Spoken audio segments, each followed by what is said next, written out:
Hello there and welcome to a very interesting day in FIFA 21 as the biggest title update yet, Title Update 3, is here. The dreaded big update, guys, that we do seem to get every new FIFA has arrived. It is on PC right now. It's also going to be made available in about a week's time, or maybe a bit longer than that, on consoles. We should be getting it soon.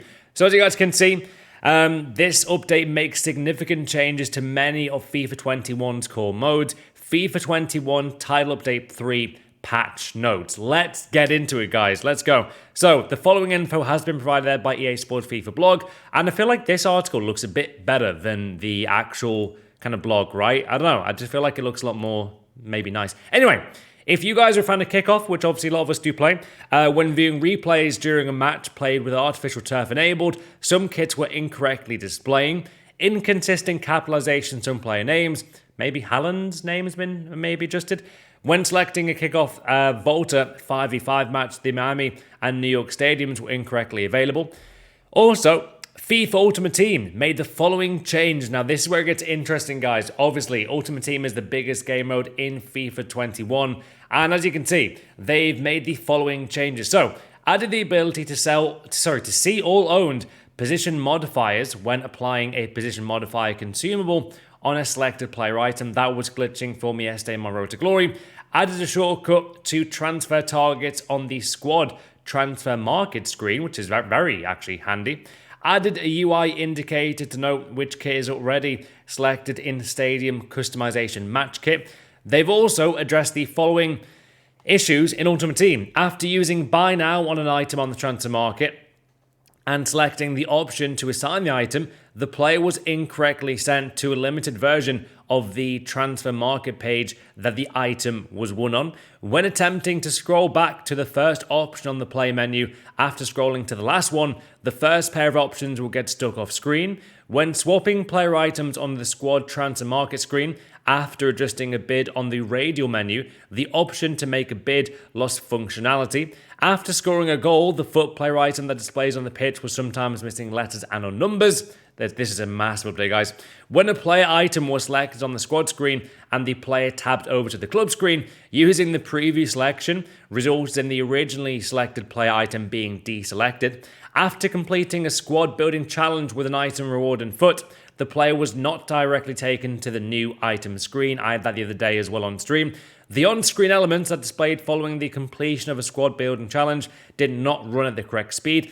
I hope that they fix the lag. I really hope that they fix the lag on the menus. And also, there was a glitch where you could buy a player and you'd add them to your team and then it wouldn't really add to the squad. So I think they fixed that. I'm hoping they fix the slow menus. That's a big thing we all want. Also, in co-op squad battles, the captain would see the second player's club badge in the pause menus instead of the opposing teams. Objective screens were displaying at a slower than expected speed. Okay, that's, a bit of improvement to lag, hopefully. The club badge was displayed as a grey placeholder image on the single-player draft pre-match screen. The training celebration displayed an incorrect preview animation in the customized stadium screen. Division Rivals placement progress earned through squad battles did not display on the Division Rivals menu. That's interesting. I had that glitch the other day as well.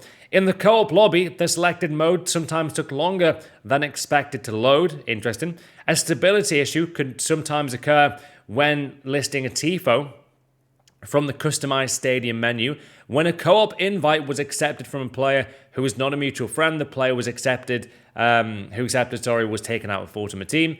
After scoring a goal, the foot player item that displays on the pitch would sometimes have extra text underneath it. No image was present when claiming division rival rewards. Updating correct button callouts on the team objective screen. Instances there, guys, of the stadium lighting turning off when browsing the FIFA menus. In some cases, rare items would be too bright when selected on the transfer market. Address certain co-op stability issues that could sometimes occur.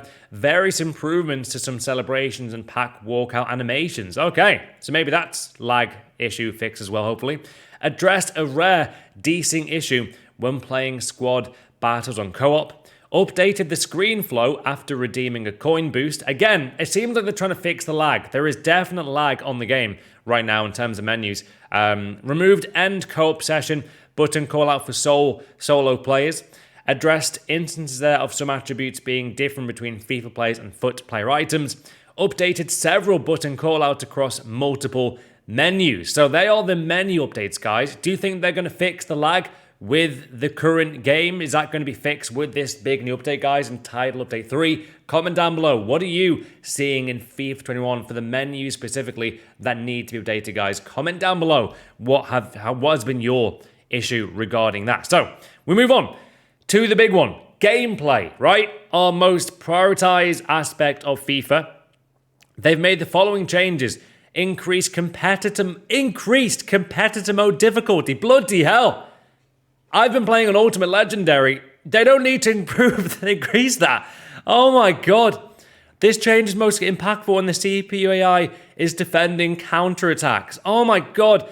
This is like going up against Thanos in freaking Ultimate Team. Competitor mode is present for Legendary and Ultimate difficulty levels. Is that brand new? I'm not sure. Reduced the amount of time it takes for a player to recover from a block animation. Okay, that's good. I like more responsiveness. Contextual agile dribbling now maintains a slighter, longer distance to the opponent in order to improve maneuverability. Wow, does that mean it's got even more overpowered? Oh my god. They've slowed down the Elastico skill move, guys. The impact of this change is most noticeable when the Elastico is chained multiple times. Okay, that's probably a more realistic update there. Following a directed run, body feint and knock-ons are disabled for some frames of animation in order to prevent button conflicts. They've addressed the following issues here, guys. A lot of gameplay updates here, man. Player lock would stick to one player for the duration of a match if the setting was turned off mid-use during a match. Wow, that's a big one. In some situations there, guys, when requesting a shot inside the box, the request would rarely result in a tackle. When using auto position while playing as the goalkeeper will continuously make movements and lose stamina. Through passes would sometimes result in a short pass in inappropriate situations. That's a big thing I've seen, guys, and I've told the 8 update, the through balls have been all over the place. Like you tap through ball and it goes for like 40 yards. It's been a bit weird. Through passes, sorry, that was something we just read. Sometimes a player would kick the ball into the ground during a cross, resulting in a poor cross attempt. The inputs required for an instant hard tackle now need to be pressed with a shorter window of time in order to avoid a button conflict with secondary contain. They've improved the logic for determining when the player is requesting a jockey versus a shoulder challenge or seal out. Addressed some instances there of a ball touch being missed during a strafe or agile dribble. Sometimes a requested clearance would result in the ball trajectory going in an unintended direction. In some instances, players would unnecessarily perform a stretching pass animation. Made adjustments there to receiver selection for through passes to result in more desirable receiver targets. Rarely, when requesting a cross, the correct receiver was not targeted, resulting in the ball going out of bounds. Improved touches during a skill move when the ball carrier is being physically contested by the opponent. In rare situations, following a deflection, the ball could get stuck on the goal frame. In some situations, a requested pass would not happen when the ball carrier and the opponent were physically contesting. The ball would sometimes have an unrealistic vertical trajectory in situations where two players contested the header. A player's arm could sometimes get stuck in goal in the goal net after falling inside. Wow. Sometimes the following skill moves would not be consistently performed as requested. Sombrero flick, I've noticed that one a lot. Step overs when standing and the combination of the ball roll into the scoop turn. If you're a skiller, it looks like skills are hopefully going to be improved in the new update. Sometimes skill moves were not being performed if they were immediately requested after the ball carrier finished turning. Flicking the right stick while in the process of receiving the ball would sometimes cause the next skill move request to be unresponsive. Sometimes players would not follow the optimal running route when approaching the ball for a shot or a pass, resulting in an unresponsive action. Addressed some instances there, guys, of the player running over the ball before performing a requested cross, resulting again in an unresponsive action. So a lot of gameplay updates there, guys, to Ultimate Team. Thoughts on this? To be honest, it looks like a lot of improvements, hopefully, to skill moves. And a lot of bugs and glitches fixed. So if this is fixed, this is a good thing, right? Let me know what you think about these gameplay updates in the comments down below. Moving on, though, to career mode. They've added the Hungary, Bulgaria, and Iceland to the youth scouting map. They've addressed the following issues, guys, in FIFA 21 career mode. So, The captain would sometimes complain about losing captaincy when being rested for a cup match, so he can, not be as grumpy now. Address a grammatical error during player negotiations. Text would overlap on the development tile for players with a nickname.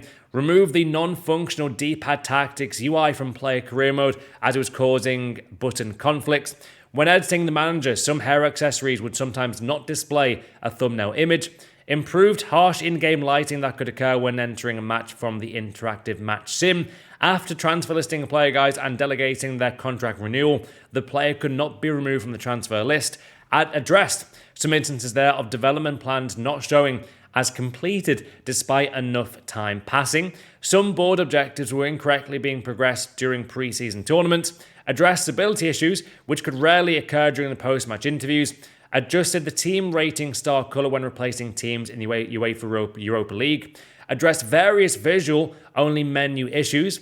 On some occasions, competition branding from the Champions League and Europa League would remain in the menus after being viewed through the calendar or weekly schedule. Contract delegations were not using the correct negotiation logic. Addressed some instances there of fixture congestion in the Bundesliga. A club's default captain was indicated by a UI element on the interactive match sim fitness and rating screens instead of the currently selected captain. Improved transition between negotiation scenes and the menu. Improved lighting in some negotiation scenes. Players were sometimes asking for contract renewals despite already signing a contract in that same season. Sometimes the wrong team name was displayed on the news tile. Wage limits were not increasing when the manager-controlled team gained promotion. A controller disconnect would not pause the match in the interactive match sim. When playing as a goalkeeper in player career, AI teammates were playing at the legendary difficulty setting even when a lower one was selected. That's been fixed, guys, in FIFA 21 career mode. After entering the match through the interactive match sim, with controllers being assigned to each side, a controller disconnect resulted in the corresponding team becoming inactive. A lot of bugs here fixed, guys, in career mode. They've addressed a rare stability issue in player career. Players who were recently transferred into the club were unable to be loaned out. Sometimes in-game group celebrations would not happen as requested. Address incorrect referee selection in pre-season tournaments and various stability improvements. So there's a whole list there, guys, for you in FIFA 21 career mode for what has been fixed, right? So very big update again to career mode like Ultimate Team. Now, obviously, the next part of this update, guys, is always disappointing for me because pro clubs should be a much more heavily invested mode. It's the most fun gameplay, in my opinion, to watch in like a live esports tournament. Pro clubs is fantastic to watch. I absolutely love it. So, they've addressed the following issues in pro clubs. Text-to-speech did not function correctly in pro clubs matches. In pro clubs, the pitch and kits preview was missing from the tactics tile when using Arabic. The default players in the left forward and right forward positions had an overall of 75 instead of 80 when using the 3-4-2-1 formation, very specific one right there. After completing a match in pro clubs and selecting play next match, the available skill points were not visible on the searching for a match screen. The 2D player portrait did not display on the match fact screen either, and they've improved lighting in pro clubs matches. One day, I want to see EA literally have like a gigantic update to pro clubs, which makes this game mode what it deserves. Pro clubs should be fantastic. EA, please improve it. Please, honestly, please do it, EA. I'm telling you, I really want them to improve pro clubs. It's so much fun to play with mates. Anyway, Volta football, guys. If you're a fan of Volta, this might be for you. So they have made the following changes. Music now plays during matches played in the Volta Stadium. When a new featured battles event starts, when the player is already in the player featured battles menu, the player will now be taken to the main menu and receive a message explaining that the new event has begun. Added on screen indicator there while drop-in matchmaking is in progress. They've addressed the following issues, guys, as well. Regarding Volta, so the menu is briefly active while searching for a drop-in match. Volta coins were not displaying in the gear up menu when it was addressed through access through squad management. In some locations, the PA announcer and music were too quiet. The player growth overall UI was incorrectly sized on the post-match screens. Sometimes the same objective would display multiple times on the milestone progress screen following the match completion. Sometimes the menu would display the incorrect button callouts and grayed out options there following a controller disconnect. Updated the placeholder image that was present when hovering over Mbappe in the match lobby. The defending novice skill game would get stuck in an endless loop if the ball went out of bounds, address a stability issue which could sometimes occur during a featured battles match. During a celebration, an AI teammate would sometimes move erratically. In the Netflix skill game, have they really gone for that as a pun on Netflix, the obviously, movie and TV show kind of platform? That seems like it. The player-controlled avatar would make an automatic pass on the first attempt after a retry. In the Netflix skill game again here, hilariously, an AI player would sometimes prevent the skill game from being completed by moving the ball to an out-of-area play. Maybe they got distracted watching Breaking Bad as well. Controls conflict on mouse and keyboard control. People use mouse and keyboard on FIFA. I tried that once. It was hell. Oh my god. That is insane. So there was a controls conflict on mouse and keyboard controls after using the one button option. The event timer now displays days. I'll read it again. The event timer now displays days instead of hours where appropriate. So that is Volta done. Audio visual, they've added one manager starhead, guys, to FIFA 21. This will only be available after a server update. So that will be happening in the game soon. Update to some broadcast packages, kit, stadium, scenes, and audio. So sometimes the menu did not play following a forfeit in online seasons. That was for music. Address an issue causing visual corruption during a pre-match scene that impacted Liverpool when playing at Anfield. Please fix that. That's my team. EA. Address an issue causing squares to display on the player performance screen found in a match pause menu. A player in the background would sometimes twitch during booking scenes. Sometimes goalkeeper animations would become visually corrupted for a few frames of the animation when doing a save. This was visual only. Sometimes the transition animations between a fall and a landing would become corrupted for a few frames of the animation. This was visual only. Address issues with Alvaro Morata's signature celebration. So if you have been using his celebration, guys, in FIFA, which I'm sure a lot of you have, right? Morata, maybe starter player. That's been fixed. And various stability improvements. So there is the absolutely gigantic FIFA 21 title update in the new game. What are we saying about this update? What still needs to be updated? It's pretty cool to bring you guys this content before it's released on consoles. And it's massive news. There's so much has been updated here. It's a mad one. Hopefully, you guys enjoyed this big FIFA 21 title update. If you want to see more, news content like this, do leave a like. Really to support the channel. Have a great day. And the title update 3 is here.